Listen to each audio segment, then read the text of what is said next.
Way back in May 2020, I made a video about the cut female protagonist of Pokemon Red and Blue, trying to explain her existence and why she was cut. However, I always felt this was an incomplete story, one that had so much more to explore, whether it be the leaked beta content of her existence as a cut female protagonist that came ever since, and simply just better understanding who and what her identity is, as the same trainer seemingly exists in 3 capacities now. So today on Cut Content, we shall explore the mystery of the cut female protagonist of Pokemon Red and Blue.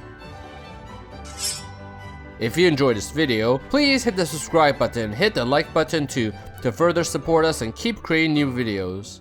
Now, to give a little background, the existence of the female protagonist was someone many had suspected for some time, as within the very copies of Red and Blue were a slip that showcased not just trainers Red and Blue, but a third mysterious girl. To top that off, she was also with one of the starters here too, and yet you never encounter her in game. Now, before moving forward, understand that I'll be using the Western localized names for these characters, so the rival is going to be called Blue, and she, well, in Japan, that very artwork was seen via the official strategy guide.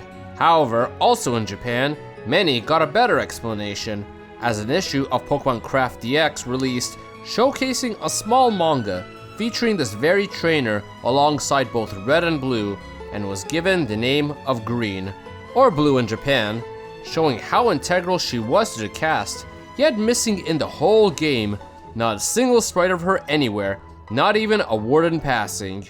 To add further insult to injury, the Pokemon Adventure manga released shortly after, that also showed her in a similar role, which the director of the game, Satoshi Tajiri, has went on the record to say that Pokemon Adventure is the world he was trying to convey the whole time, which, with how integral she is to the adventure manga, this really shows how much they wanted her in the games all along. So with that, you'd think something would have been planned all along, but was cut, right? Well, let's explore that. Back during the early development of the game, several pieces of concept art were depicted, most of which would depict our male protagonist going about his Pokemon journey in as archaic a manner as possible. However, the interesting bits come with the artworks featuring this girl, being asked to presumably trade Pokemon here. The girl has a striking resemblance to Red, dressed in the same hat and pants, but with longer boots and a different top. This is followed by a second piece of art that showcases her in the cut Pokemon Inns, whereby she is healing her Pokemon. Here, she has removed part of her clothing. In a normal sense, we just assume that these are just generic art drawn by artist Ken Sugimori on depicting the daily life of trainers in this game's world. But then we got a leak of the early assets of the game. This included several early sprites, whereby we can clearly see red sprites up here, but scroll down, we get to a row featuring a female trainer that looks eerily like a female Red. Exact same movements, poses, and looks almost like a modified sprite of Red. This is the sprite of that very female trainer. What this showcases is that a female playable trainer was planned at some point, to let you choose as early as the first generation to play as a girl or a boy. Why she may have been cut is still up for debate, but dropping this female Red was one that never saw her return again in her original form. However, after she was removed, an idea was made to include a female trainer who would accompany Red and Blue as another rival, this character being called Green. According to Ken Sugimori, when he drew the 3 of them, he imagined the game to progress with the 3 of them going about their journeys and fighting one another along the way. While the designs are clearly very different between the original female protagonist and Green, it can be speculated that this one might have been influenced from the original existence of her to have a female trainer accompany Red and Blue on their journey, and thus this female rival now fits the bill. Yet, she still didn't make it in, despite all the artwork, and despite all promotion that involved her. Now, I don't think the cart size was the issue as to why she was never included, as there was clearly enough space. But I can theorize that they may have thought of reintroducing a female rival very late into development, where they would be required to go back and make some serious changes, something that the still young team likely wouldn't want to go back and mess a working code. except for the last minute addition of Mew, which was easy by comparison. But you'd have to wonder, how would she have fit in? Would she have just used the same locations as Blue when you were to fight her? Or would she have taken some of his roles instead? Would she have had her own side stories you'd encounter her in?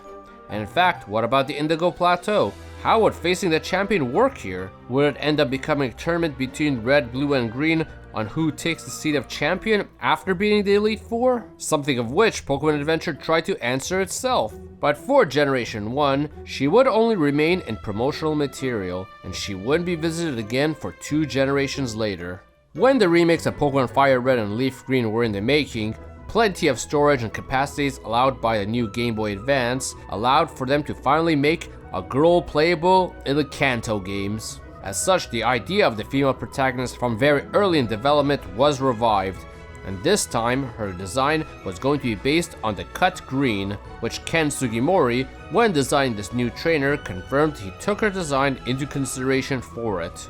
As such, what you got is a character that looked somewhat light green, in the hair department at least, but her clothes were much more made for adventuring, fitting in more with the original playable female trainer, and thus you now got a character known as Leaf. The name of Leaf, should be noted, wasn't something known at the time, and this was a name discovered when people data mined the game and found both the protagonists had a default internal name, Red of course being called Red, while she was called Leaf. The name as a result has for years caused a lot of debate, because on the one hand, you have a character well known to have traveled with the original Red and Blue in Generation 1 off screen called Green, and then you got this character who also does the same but in Generation 3 called Leaf. Many would dismiss the name of Leaf as it wouldn't fit the color schemes with Red and Blue, and Green only would make better sense here. Yet a lot of promotional material would come over the years, including figures of her that would start calling her Leaf as well. So for a while there, it was more or less agreed that Green was simply the character that existed in Generation 1, while her Generation 3 version was called Leaf. But the issue only got more confusing a few generations down the road. And so came the release of Pokemon Let's Go Pikachu and Eevee, a sort of pseudo-sequel remake of Pokemon Red and Blue. The game brought back the original designs of Red and Blue even, but the biggest surprise was the super boss at the end of the game, Green, in a very similar design to original art seen in all those promotional art pieces. Yet there were some distinct differences. While she does have her black dress, there were some major changes here. The hair for one much more resembling the style of Leaf in Generation 3.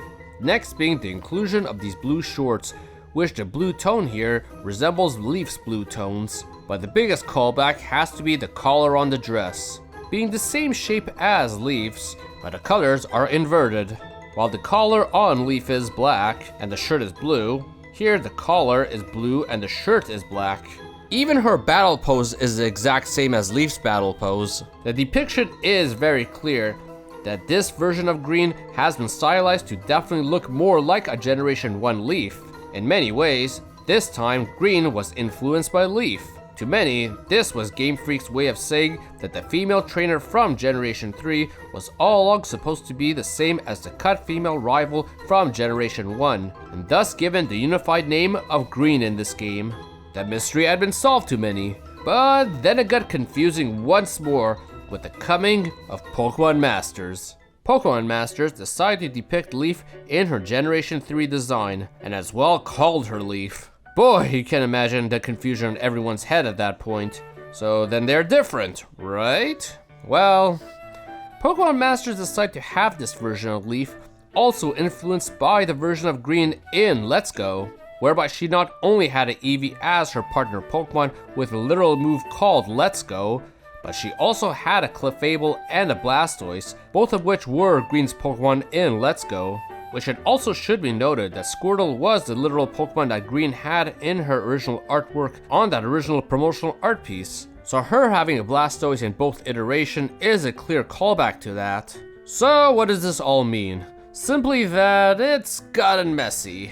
It's pretty clear that both characters are trying to tell the story of the same character really, and they can't be separate characters who somehow happen to be this similar either, especially since they never get depicted together like Chris and Lyra did. Pokemon Master suddenly shows Leaf, they sure as hell avoid showing Green at the same time. Pokemon Unite does a surprise introduction of Green, while Leaf sure as hell never showed up for this party. So as such, it can be understood that both of these two are supposed to be related to each other in some ways. So as such, two explanations can be theorized as to why this is happening. Explanation 1 is that lore-wise, her name is Green in her Generation 1 depictions, while her name is Leaf in her Generation 3 depictions. Explanation 2 is Game Freak settled on the name of Green, but others who handled the property, such as Dina, who made Pokemon Masters, have stuck to the name of Leaf for this design, as it was used in other promotional material like figures, which also weren't handled by Game Freak, and thus simply see Leaf as the name for the remake design.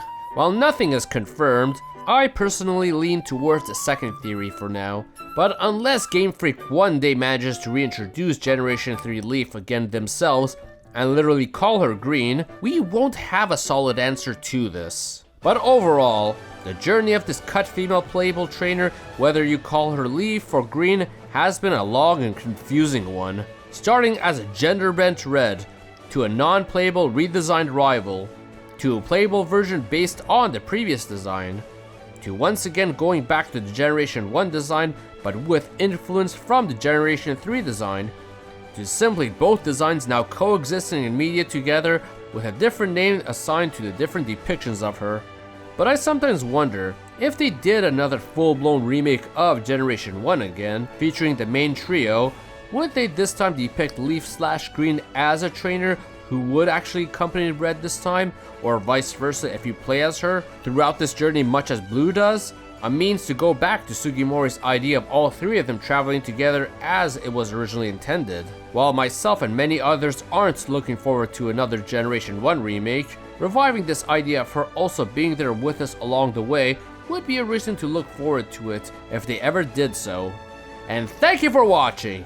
Hit the subscribe button for I'll plan to be back for more Pokemon and other games cut content soon. Hit the like button and comment below on what your theory is regarding her identity. So everyone, thank you for watching!